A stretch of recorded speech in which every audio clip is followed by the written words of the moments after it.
You're listening to the Kingfisher Podcast with Eric and Bron Whitley. Thanks so much for joining us once again as we talk about matters that deal with life, ministry, and faith. It's always good to have you along with us for the ride. Yeah, welcome back, everyone. It's been a good week so far for us. We're just cruising along. I feel like it's slightly less busy this week, I guess you would put it. Yeah, so we're having a good one. Yeah, so we're going to get into the podcast and chat a bit. This is a topic that sometimes we get asked about, particularly from our friends and just other people raising kids. And it's one of the things, not that we're experts on it or we're waving our flag saying, look at how good we are, but people want to know, how do we raise a child in the current culture and environment that we live in so that they grow up loving Jesus and becoming disciples and becoming mature followers of Jesus as they grow into adulthood? Yeah, I mean, I think I would reiterate, we're definitely not experts or anything like that. We don't have any kind of degrees in child rearing or parenting or anything, but we do have 3 children and they're getting into the teenage years now. So we've been through a lot of years of parenting. And one of the things that one of the philosophies that I started my parenting journey with, and I shared this with you when the kids were young, is my main priority in raising them was that they would feel loved and that they would love God. And everything kind of came in around that and supported that goal. Yeah, I think having something foundational yet simple like that has helped us to navigate, because whatever knowledge we have many times has come from learning from our mistakes. You know, it's not like we got it right. It was often we got it wrong and then went, okay, how can we do this better? How can we do this different? But having something as simple as that, of always erring on the side of love and relationship with them, to come back to that, it really gives you a marker in the sand to evaluate how to parent in a lot of ways. I mean, it's really helped us to tackle different issues as they've come up, issues of discipline or issues where the kids have done things they shouldn't have. We approach that situation with, how can we show love in this situation? I mean, that involves discipline. Love involves discipline, because it's not loving to leave your children out without boundaries and without any kind of direction in their life. So love involves discipline. But how can we show them love and also point them to God in this situation? Yeah, well, I was reading Proverbs 3 the other day. I guess I was just kind of thinking of my dad. His favorite verse was Proverbs 3, 5, and 6. It's the one, trust in the Lord with all your heart and lean not on your own understanding. In all your ways acknowledge him, and he'll make your path straight. But I ended up reading the whole chapter, and there's a verse in there that talks about, really the whole passage is almost kind of like a letter to a son from a father. And, he's saying, don't despise the discipline of God, because he disciplines those that he loves, just like a father who loves his son will discipline his son. Yeah. Because it leads towards maturity. Now, discipline's a huge topic, and I know, like, I'm from the 70s, and so discipline... And from the South. And from the South, and so discipline from the 70s looks very different to discipline in 2024. But I think the need for some form of discipline, that there is cause and effect, there's consequences to decisions and actions, has to be there. And if we don't discipline our children and bring them into a place of understanding about why they're being disciplined, I think it is very unhealthy. Like, we just let them roam wild and let them figure it out on their own.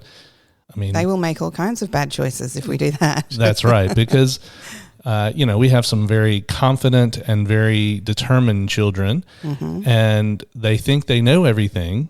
Yes. And in fact, sometimes remind, I know that, when we're talking to them, but yet they don't. Like, they are still just young. And we were reminded of that recently when we were disciplining our son, and he wanted to go with his friends and he wasn't able to because he was being disciplined from a previous thing that he had done. And he shouted at us, that his friends didn't like us because we never let him do anything, which is not true. He does a lot of things, obviously.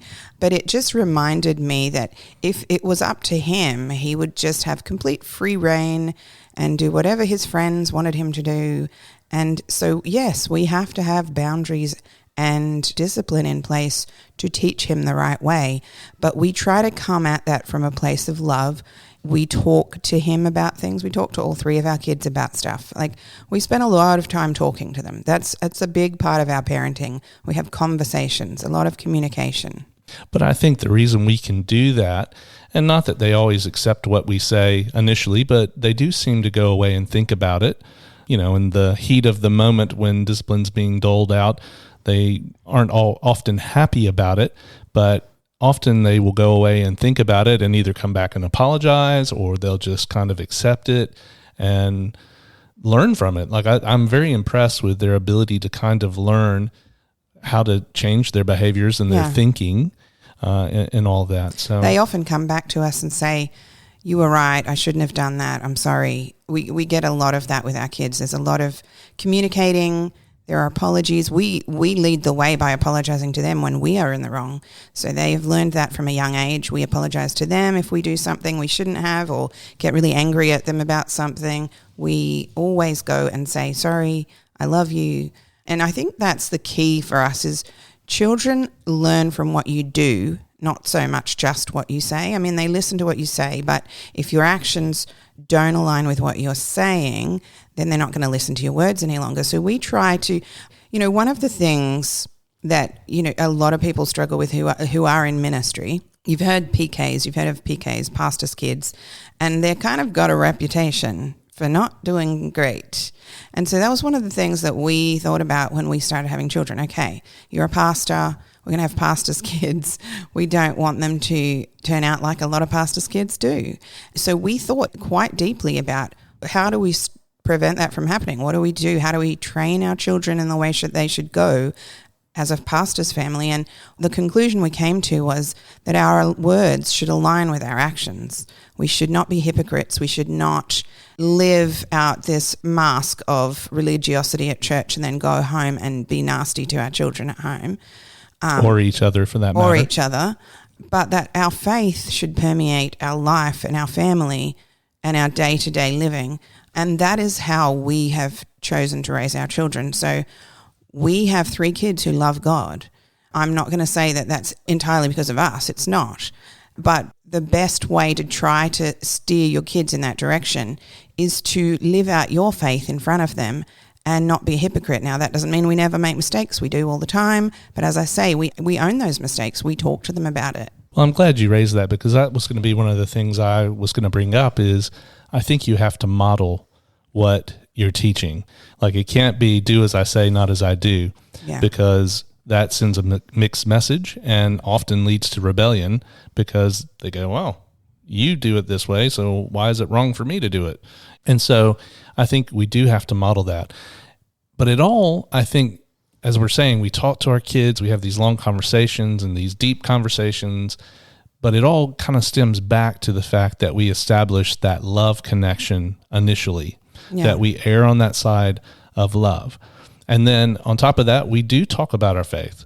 I know, like, when I was growing up, I knew my parents were Christians, and I mean, we went to church all the time and all that, but they didn't model it. Like, I didn't really see them often praying or reading the Bible or whatever. Occasionally I would, but it wasn't something that was so modeled, I guess, intentionally in front of me. Whereas, we try and do that. We try to pray in front of the kids. I know our son has had to, be at the baseball field and see me broach an uncomfortable conversation to pray for somebody who, it's his mate's parents, or it might be one of his mates, on the field. I have prayed for players who have had injuries for healing right there at the baseball field. And he sees that, like, he doesn't come and participate, but he doesn't also exclude himself from it. And often we'll have conversations about it afterwards. So he knows that the things I say and the things I believe, I try and put into practice. Not all the time. I mean, it's not like I'm running down people to pray for them, but when those opportunities arise, I have intentionally tried to model that for him to see that I do believe this and it is a part of my life. But I keep coming back to, it's really about that love connection. And I remember, like, when our children were young, as I say, they're very strong-willed, very determined, self-motivated, children. They are. They sure are. They're wonderful, but they can be very, very challenging. And I remember as little kids, and I think every parent can relate to this. You're trying to get ready for school or you're trying to get ready to go somewhere. And it's just like, just put on your shoes, just brush your teeth. And they wouldn't do it. And I remember early on, I used to just get so fired up about it. Like I was so angry. Like I just walked around angry all the time because it was so frustrating to deal with them and then them be stubborn about it or be slow intentionally or, the things that kids do. And God actually convicted my heart. And one of the things I realized is I was trying to discipline them or parent them out of fear. Yeah. Because now this wasn't a conscious thought, but I realized eventually this was what was in my subconscious was, if they don't learn how to put on their shoes and brush their teeth and get ready on time, how will they ever grow up to be mature, good adults? Mm-hmm, yeah. And it was fear. And it's also fear of we're going to be late and everyone will look at us or think this or that because you don't like being late. I know that. It's a pet peeve of mine. I hate being late. But just in dealing with them, it wasn't about being late. Like I understand being late is kind of insignificant in a lot of ways. It's just part of who I am. I don't like being late. But for them, I was just going, if they can't do this, they can't become mature adults one day. And it was this fear that they're not going to step into the fullness of who they could be. And God convicted my heart. And so I very intentionally turned around and went, okay, how do I get them ready on time, but do it with love or do it without using fear, which led to anger for me? It was a process. It was something I had to learn. Yeah, for sure. I think all parents struggle with that sort of thing because when you've got little kids in particular, they know how to press your buttons. They don't do it intentionally, but they know just the ways that make life as frustrating as possible. They're awesome. I loved raising little kids. Like, I'm not complaining at all because I love being a mum. It's the best thing ever. But, little kids make life quite challenging, and especially if you're someone who likes things to be structured and a certain way and likes to be on time to stuff and likes things to be clean and tidy and neat, you're going to struggle. You're going to have some friction there, some tension in your life when you have small children.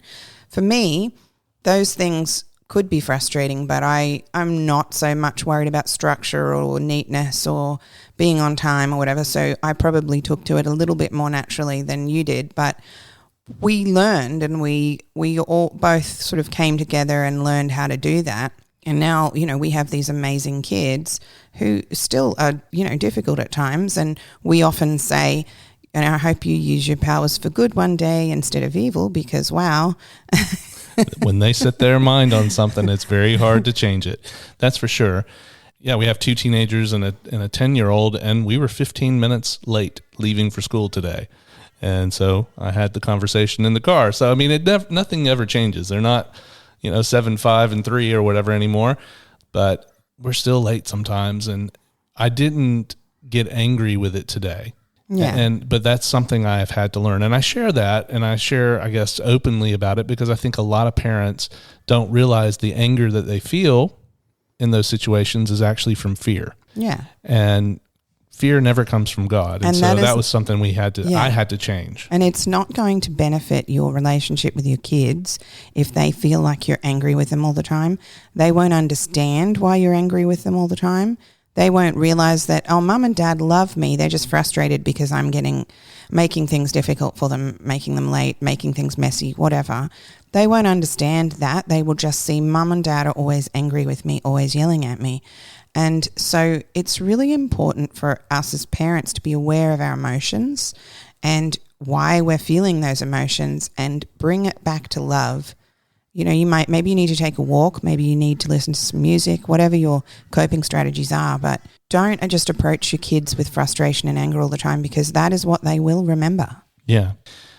So I think another thing that we have done, and again, we're just sharing from our experience. If you can get anything positive from that to apply to your own parenting or your own life, then fantastic. But one of the other things I think that we have done is we talk to our kids and we let them ask hard questions and we try to answer those hard questions. I know there's been many times I've had those conversations about integrity, with our kids. And why do we do things a certain way? And it's about integrity. If you say you're going to do it, you do it. If you're committed, even if no one's watching. That's right. And if you're committed to something, you fulfill that commitment. And of course, just like every kid, there's times where they go, I just don't want to. I don't want to do it. Why is it important? Yeah. What does it matter? I mean, questions I ask sometimes as an adult. Yeah. But it's those things that we have to talk to them about that. And I do think we have to teach them those biblical principles and truths. So you might, say, well, that's how you raise your kids. I think the teaching's important, but as we've highlighted as well, I think we have to model that stuff too. If we only teach it, but we don't model it, then it's not as effective. It says in Deuteronomy 6, verses 6 to 7, these commandments that I give you today are to be on your hearts. Impress them on your children. Talk about them when you sit at home and when you walk along the road, when you lie down and when you get up. I mean, it's there in Deuteronomy, and I think, that's such a great verse or a couple of verses, because that is how we parent, and I find it very effective. We talk to our kids about things. We talk to them about God. We talk to them about the Bible, what the Bible says and how they should live. We talk to them about the things that are going on in the world. I mean, I think there are a lot of people who avoid topics with their children because it's uncomfortable, or they don't like the topic, or they think it's bad or whatever, or maybe feel uninformed about it, not able to answer those questions. We try to inform ourselves and the things that are going on in the world around them. The kids are aware of these things. You might think, I'm just not going to talk about that and they'll be fine. But they are aware of it because the kids at school are talking about it. Like, we've talked to our kids about the things that are in the culture right now, and we've had those discussions, and they say, yeah, everyone at school's talking about this. Because I'll ask, how on earth do you know about that? Because we don't watch the news at home. We've never done that really with our kids. We talk about some things around them, but when something comes up randomly out of the culture that we know is in the culture, but we thought our kids were unaware of, they always know about it because the kids at school have been talking about it. They may not have said anything to us. So it's really important, if something's happening in the culture that is permeating culture, it's really important to talk to your kids about those things. Inform yourself if you're uninformed. Talk to them, address those issues, because they have questions, and if you don't inform them and if you don't give them your godly values, they're going to get them from the culture and from the kids at school. When they get to their late teens, that's going to be too late. They're not going to be listening to you as much anymore. You have to talk to them about these things when they're a bit younger, because you are still the main influence on their life. And so don't avoid the hard topics. That's another thing I would say about parenting. You make sure your actions align with your words. Don't be a hypocrite.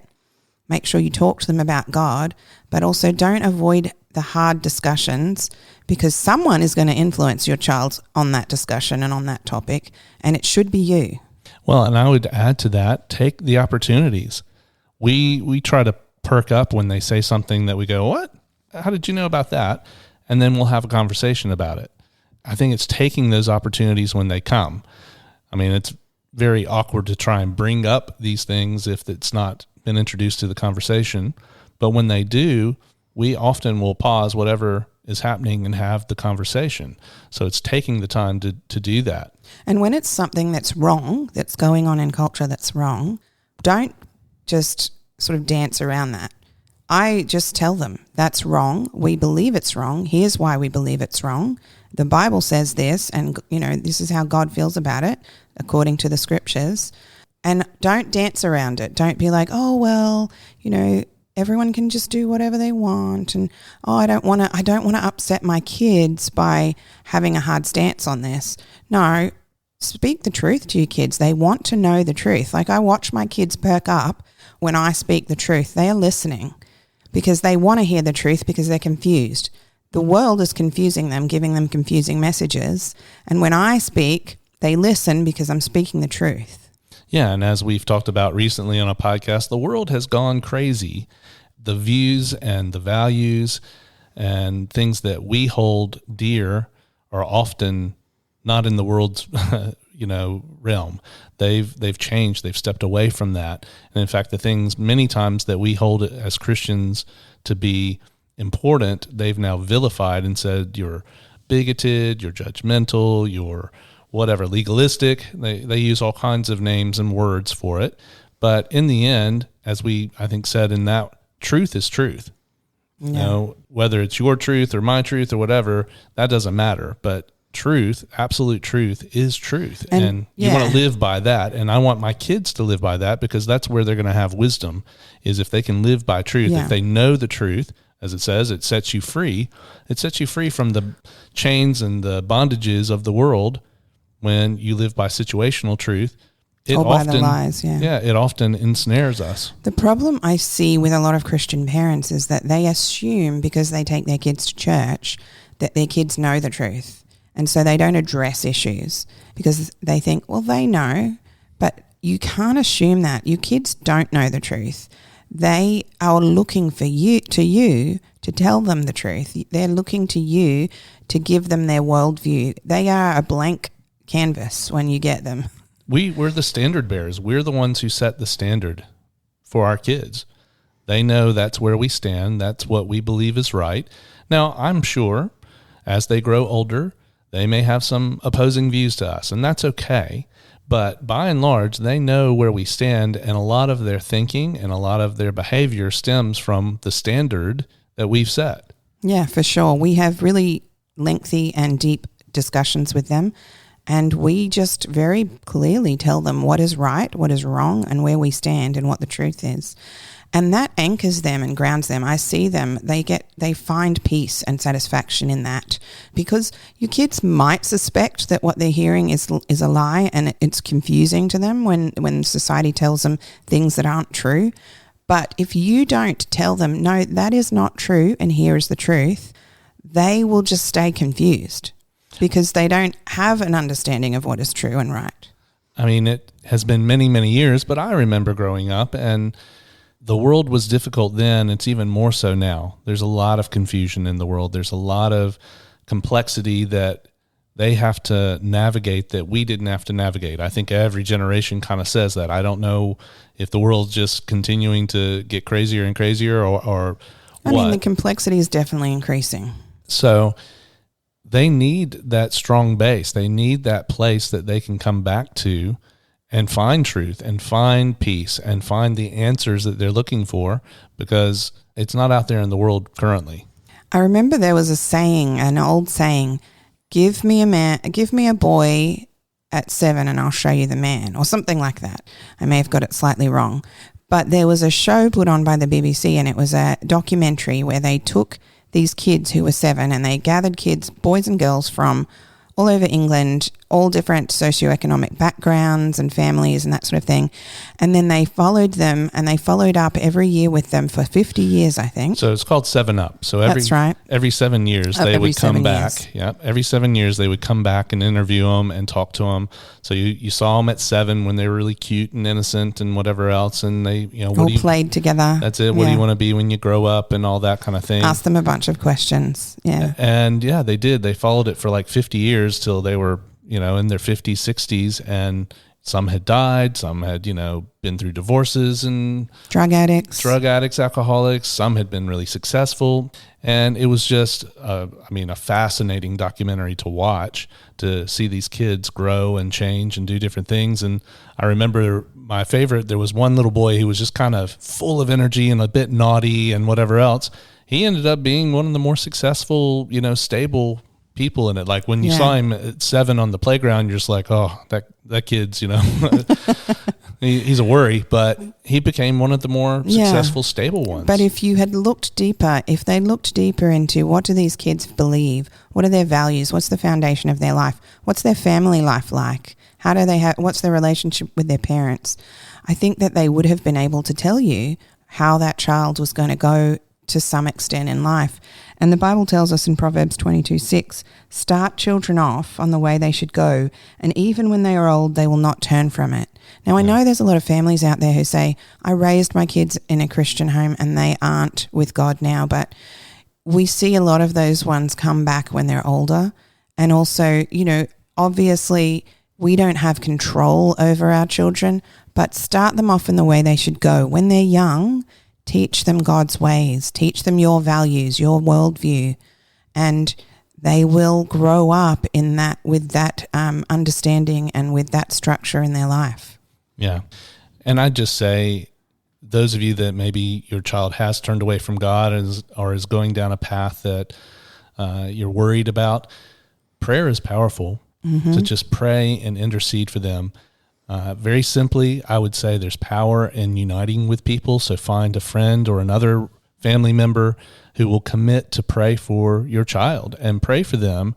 And it can be very, very powerful. Not every child comes back or changes or whatever, but I think we have a responsibility. And if you are really concerned with it, start to pray.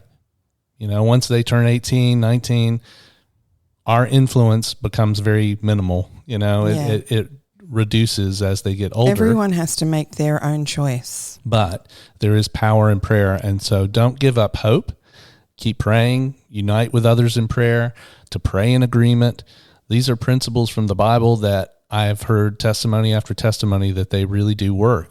Yeah. And hold on to that verse, that they won't depart from God when they're older. You might see that they come back. We all go through different things in life and make choices, and sometimes that's how we learn, and it's a painful lesson. Other times we learn early and make good decisions and receive good consequences from that, receive the rewards. But I think as parents, the best thing we can do really is to love our kids, to make sure they feel that love, and to point them to God. Yeah. So I really hope that maybe something that we've shared today has encouraged you or maybe given you an insight. Perhaps it's just something to give you hope to keep going. I promise you my best advice to parents who are first-time parents is just remember nothing is forever. That you feel like they'll never ever sleep again and then they'll finally sleep, or you feel like they won't do well in school and then they suddenly do well at school. Nothing is forever. That's probably my best advice, is just try and weather those storms when they come and stay consistent. Keep your love on. Keep your love on. Share your beliefs, share your faith. I think we have to share our faith with our kids. It can't be something that we keep private or that we keep to ourselves. I think that's one of the things that we really focus on is making sure that our home is a sanctuary for our kids. Like when they're at school, when they're out in the world, there's a lot of stuff going on. As we say, the world is crazy, but they also come up against, conflict and friction and relationship issues and dramas. We try to make sure that when they come home, this is a safe place for them where they feel loved and secure and where God's presence is hanging out. And we had a situation yesterday when our son came home. He'd had a bad day at school. He was struggling with some friendship issues. And I gave him a hug and just made him a sandwich. Sometimes it's as simple as that. And he just turned to me and he said, "I'm so glad that I get to come home to people." And what he meant was people who love me. And you could see on his face, this was his refuge, his sanctuary. And I think, if you can do that for your kids, if they come home and it's a place of peace, there's not a lot of conflict, you're loving each other, you're being patient and kind with each other, you're showing the fruit of the Spirit, God's presence is there. That is what they need. They need to have that sanctuary where they feel the love of God through you.